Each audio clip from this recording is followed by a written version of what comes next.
So guys, today I'm going to tell you why it is not always a good idea to copy your competitors' prices or give discount whenever your competitors are giving out discount. To understand this, let's talk a little bit about profit and basically profit margin. So profit is one of the most important things you need to understand in business. But simply making profit from a sale doesn't tell you the whole story. You need to know how much you're actually making after each sale, and that's where profit margin comes in. Profit margin tells you how much of your sales revenue remains as profit after considering the relevant costs. Let's make this a simple example.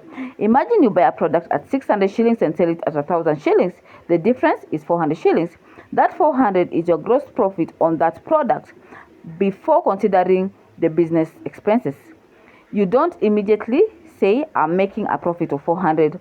You may still have packaging costs, transport costs, payment charges, rent, salaries, electricity, marketing, and other expenses.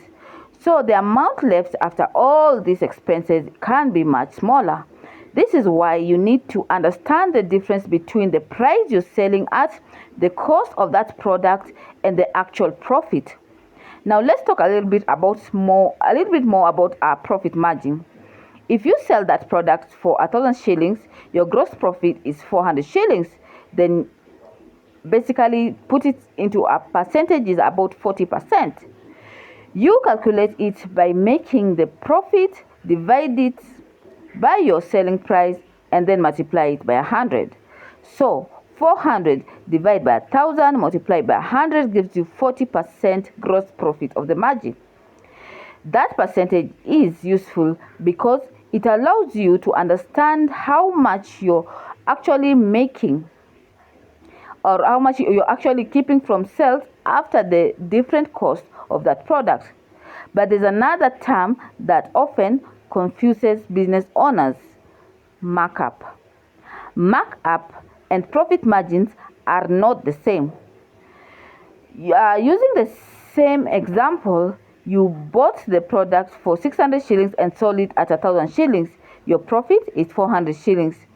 Your markup is 400 shillings profit compared to 600 costs. This gives you approximately 67% markup. But your gross profit margin is 40%. So when someone tells you that they've made 50% markup on their product, that doesn't mean that the profit margin is 50%. Understanding this is important when you're setting prices. Now let's look at your profit margins better. Imagine two businesses each make 100,000 shillings in sales.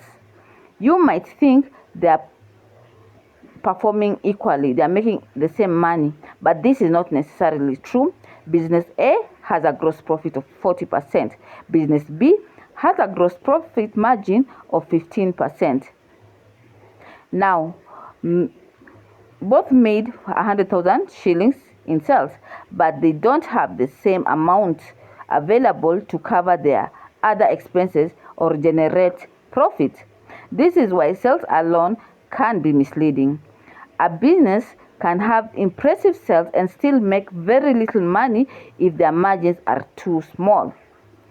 And this is something you should think about before copying other businesses' price.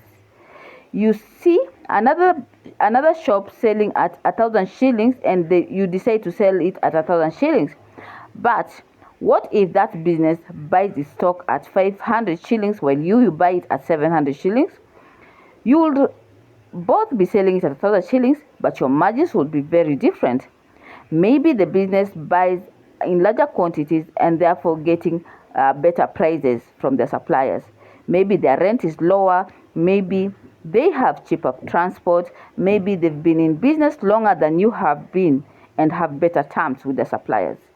So don't simply copy someone else's business. Know your own numbers. You also need to watch your profit margins when your costs change.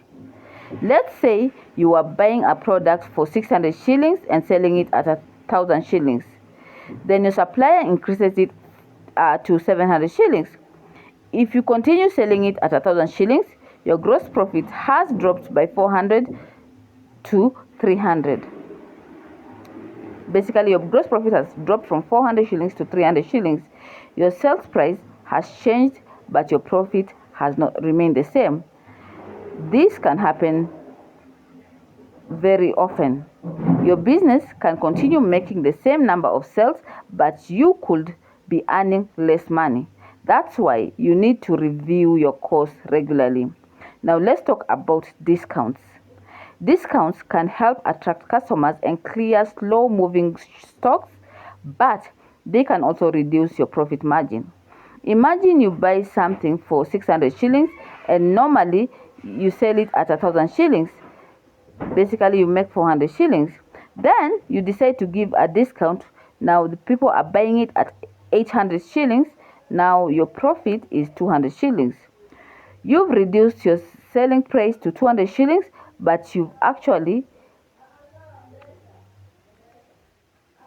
reduced your selling price to 200 shillings, but you've actually cut your gross profit by a half. So before offering a discount, understand what it does to your margins. A discount should have a purpose. Don't reduce your prices simply because someone else is doing it. You don't need to be afraid to change a price or to charge a price that allows your business to survive. Sometimes entrepreneurs feel guilty for making profit, but profit isn't something you should be ashamed of. Profit is what allows a business to pay its costs, survive different periods, replace equipment, invest in growth, and reward the owner for taking the risk of running the business. The important thing is to make a reasonable profit while providing value to your customers. You also need to understand that not every product has to have exactly the same margin. Some products may have a higher margin, others may have a lower margin but sell very fast.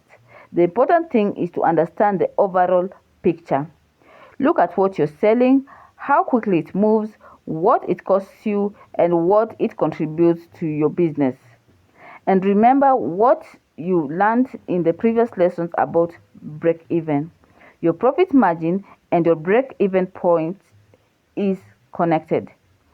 If your margin is too small, you may need to make many more sales before covering your fixed costs. So, if you improve your margin, you may be able to reach a break-even point with fewer sales. But increasing your margin doesn't always mean simple increase in prices. You can improve your margin by negotiating better prices with your supplier, reducing unnecessary costs, reducing wastage, improving efficiency, and finding better ways to operate. So if you're running a business, don't just ask yourself, how much am I selling? Ask yourself, how much am I keeping from my sales? Know what your product costs, know what your selling price is, know your gross margin, know your profit margin, and keep checking them as your costs change.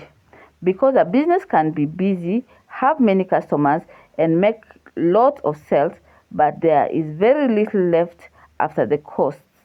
You have a problem if that is your case. Don't focus only in making more sales. Focus in making sales that make sense for your business. Know your numbers, price your products carefully, and make sure your business is actually keeping enough for every sale to remain healthy and to grow. Thank you for watching. As always, my name is Kiki, where I mind your business.